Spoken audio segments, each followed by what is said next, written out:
বঙ্গোপসাগরে সৃষ্ট লঘুচাপের কারণে আগামী ৩০ ও ৩১ জুলাই দেশের বিভিন্ন অংশে ভারী বৃষ্টি হতে পারে বলে জানিয়েছে আবহাওয়া অধিদপ্তর। সব সমুদ্র বন্দরকে ৩ নম্বর স্থানীয় সতর্কতা সংকেত দেখাতে বলা হয়েছে। উত্তর বঙ্গোপসাগর ও এর আশেপাশে গত কয়েকদিন ধরে সৃষ্টি হওয়া লঘুচাপটি পশ্চিমবঙ্গ ও বঙ্গোপসাগরের উত্তর পশ্চিমে অবস্থান করছে। এরই প্রভাবে মাসের শেষে খুলনা, বরিশাল, চট্টগ্রাম ও সিলেট বিভাগের দমকা হাওয়া সহ ভারী বৃষ্টির পূর্বাভাস দিয়েছে আবহাওয়া অধিদপ্তর।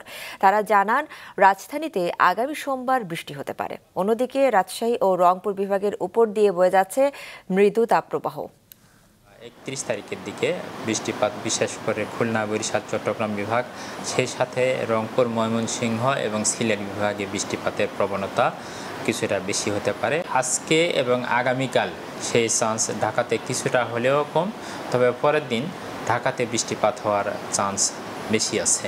গাঙ্গেয় পশ্চিমবঙ্গ এবং তৎসংলগ্ন উত্তর পশ্চিম বঙ্গোপসাগর এলাকায় একটি সুস্পষ্ট লঘুচাপ বিরাজ করছে। সমুদ্র বন্দরগুলোতে ৩ নম্বর স্থানীয় সতর্কতা সংকেত ইস্যু করেছি।